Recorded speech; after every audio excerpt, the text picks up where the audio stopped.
Bismillahirrahmanirrahim. Welcome students to the lecture 17 of Mobile Application Development course. In the previous lecture, we were discussing Connect 3 mobile application. Particularly, we were discussing how to add animations in your mobile app. So Connect 3 app is just like a tic-tac-toe app, but here we want to make it more interactive and interesting by adding animations. So with that, I'm going to go to Android Studio and I'm going to run my app in order to see what we have done so far.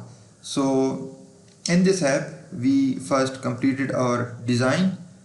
So the design was nothing but a grid layout of 3x3 rows and column, and then each cell in that grid has an image view. So this is image view 1 2 3 4 5 6 7 8 9. So with that, we started coding our app. So in coding, the only important function was a drop-in function. Whenever user click on an image view, so this function is called, and then we are first getting the view that we get from whenever a user click on the drop-in function, and then we convert it into image view and name it as counter. Then we set translation y to -1500 so that the image view disappears from the screen initially. And then in order to know that whether we are getting information about counter or not, we log our get tag information in logcat, and then we said that we can uniquely identify each image view using the tag. So there in XML you can see that each image view has a tag. So this has a tag of 7, tag of 8, so it starts from 0. So then we get the tag using integer.parseInt. We convert it into integer, and then we get that tag using get tag to string methods, and then we assign that tag to tab counter integer. And then we further proceeded, and then we said that whatever is the value of active player, it can be 1 and 0, we should assign it to the game state array. So the game state array initial have 9 values, all are 2. So these 2's will be replaced by either 0 or 1. So the 0 represent one player, whereas the 2 represent the other player. So initially active player is having a value of 0, so the tab counter will contain tab counter, whatever is the value of tab counter on which image view the user has clicked. So in that particular position, active counter value will be assigned. So this is very important, because at the end, this array, the values inside this array will be replaced by 1 and 0, 1 and 0. So if user 0 first have a first try, so then 2 will be replaced by 0. Then if user 0 have again another try, so this 2 will be replaced by 0. And similarly, if user 1 has the third try, so this 2 will be replaced by 0. So these 2 will be replaced by the value of these 2 players. So it can be either 0 or 1, because we have assigned the value of 0 and 1 to player, but you can use any value. Okay, after that, so if you do not have understanding of this code, so I think you can like pause this video, and then you can think over it, because it's like confusing, but you know, if you give it a little thoughts, so I hope that you will clear this concept. So after that, we used if statement, and we checked that if active player is 0, then the yellow circle will appear. So let me show it to you on the emulator. So this is our game, So first let me click here. So now this yellow circle has been replaced with this empty space. So why? Because the active player was 0, so we replaced it with the yellow circle. So moving on, we make active player 1, and then whenever user click on other image view, so again drop in will be called, and we get the get tag, we convert it into string, convert it into integer, and then we log that information in game state array. And then because active player now is 1, so this part will not be executed, and the else part will be executed. So and then we will get a red circle. So there you see, now we have a red circle. So similarly, this whole process will move on until like we finish the game. So that's, it is yellow, it is red, it is yellow. So at this moment there is a pattern where the first player, the player having yellow circles, is winning. So at this point we can like show a message that the yellow player has won. So this is the code that I'm going to add in this lecture. But before discussing this code, we also declared an array called winning positions, and we know that 0, 1, 2, 3, 4, 5, 6, 7, 8, 0, 3, 6, 1, 4, 7, 2, 5, 8, 0, 4, 8, 2, 4, 6, all these all are the winning pattern. So whenever user come with this winning pattern, so we can say that he or she has won the game. So for that I'm going to go and write some code below this line. And first let me use for loop, because we want to make sure that we iterate through each pattern of this winning position array. So this is very important. So this is also a turning point of your app, the main logic of your app. So for, I'm going to declare an array, and this is a short way of how you like use for loop in Java. And then we just write winning position. So this winning position, this array, this is a local array, whereas this is a global array. This array will iterate through each pattern in this winning position array. Okay. So let me declare the body of this for loop, and then we can like we can say that if we have to use some checks, if game state of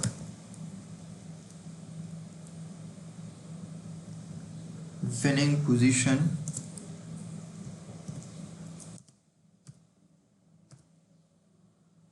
zero, I think I have extra, if this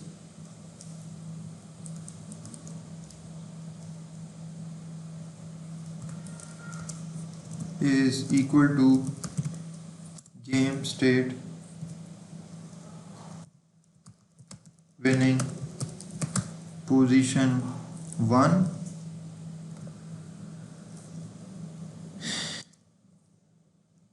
and so if 0 number position in this winning position, and then is equal to the position 1, and the next check will be game state. So I'm going to explain it in a moment, but let me first type it. Game state 1 is equal to game state winning position of 2. So this means that, what does that this logic mean? This means that 0 here 0 is equal to 1 and 1 is equal to 2. So if we have this pattern, inside this array, so if we have 0 here and we have like 0, 1 and the 2 number position is this, so it means that the player, any particular player has won the game. Alright, so after that I'm going to further move on and use another logic, and game state winning position, game state winning position 0 is not equal to 2. Then we can move on and apply our logic. So what does this game state winning position 0 means? So it means that go to the winning position index 0, whatever is stored in there, go and get it. So we know that in game state winning position we have a value of, initially we have a value of 0. So then we can go to the game state winning position of 0. So we can go to this game state array, and we said that if at this particular location, if the value of 0 is stored, then we compared it with the next value. So if this is equal to this,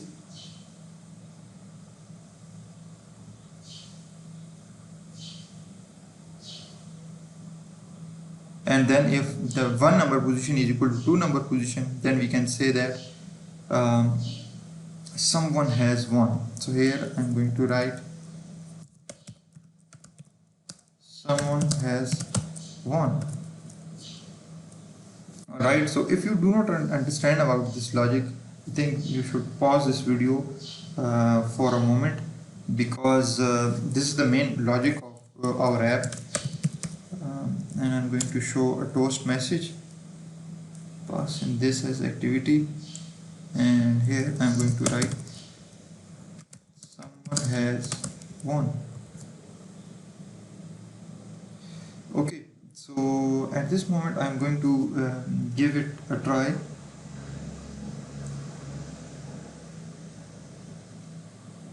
But okay, let me give it a try.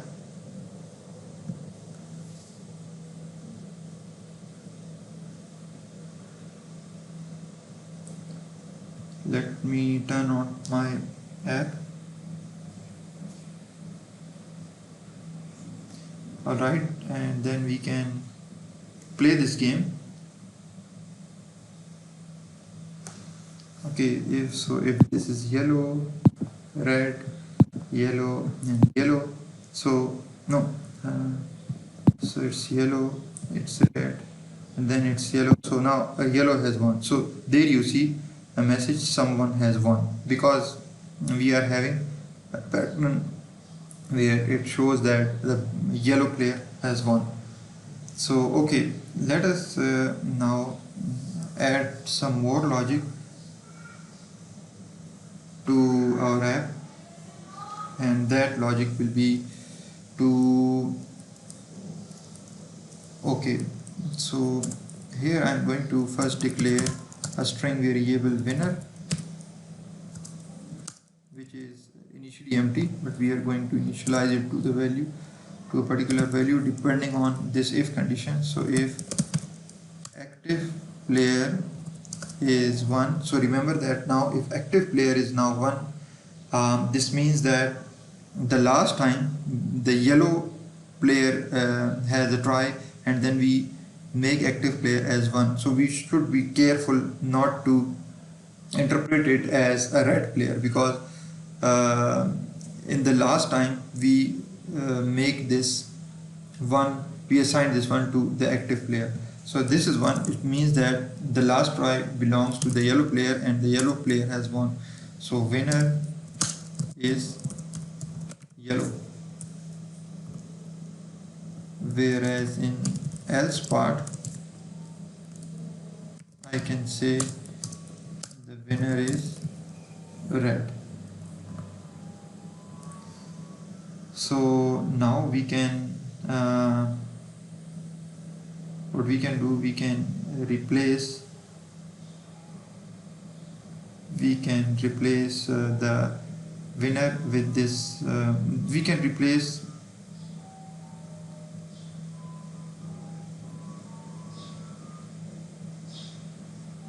we can replace this someone by the winner variable. So here I'm going to just say winner and concatenate it with a string. Okay, so it's with small w. So now you see that hopefully it will work. Okay, with that I'm going to move on, but I'm going to give it another try. I'm going to run it once again, and you can see that whether our game is working or not. But remember that there are a lot of other functionalities that we have to add. So it's yellow, red, red, and yellow. So okay, yellow has won. So there should be little space for readability. Okay, with that we can now move on, and we can assign like there are problem, like if I click on this, so I mean yellow is replaced by red, so it should not happen, like it does not happen in the normal game. So for removing this kind of drawback, I'm going to go and declare another variable, and that variable will be called boolean game active, and let me initially assign the value of true to this variable.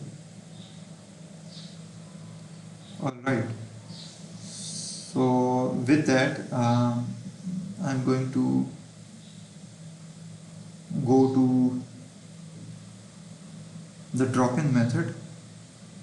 So there it is, and here I can here somewhere I can make a condition if game state tap counter, if this is equal to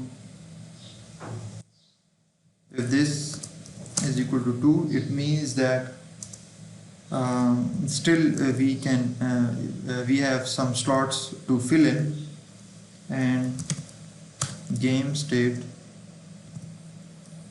is active. So game, it's in fact game active. So if it is still true, we can put a curly brace over here, and we can put another curly brace over here for this if statement. So with that condition, we are making sure that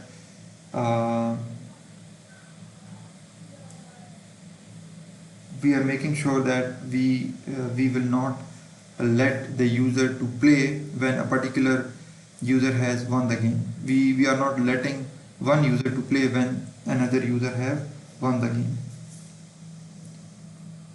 So with that I'm going to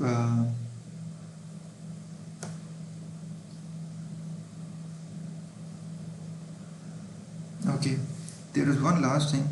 Active player should be false whenever someone won the game. Okay, for that we can make active game active here as false.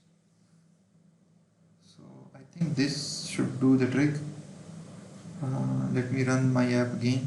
You know that the complication of apps are getting more and more, but still we are on the right path and you people are getting the point. So it's yellow, red,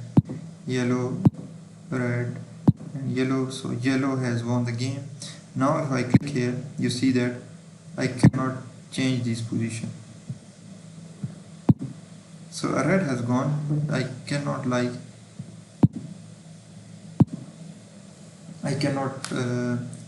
further move on in this game.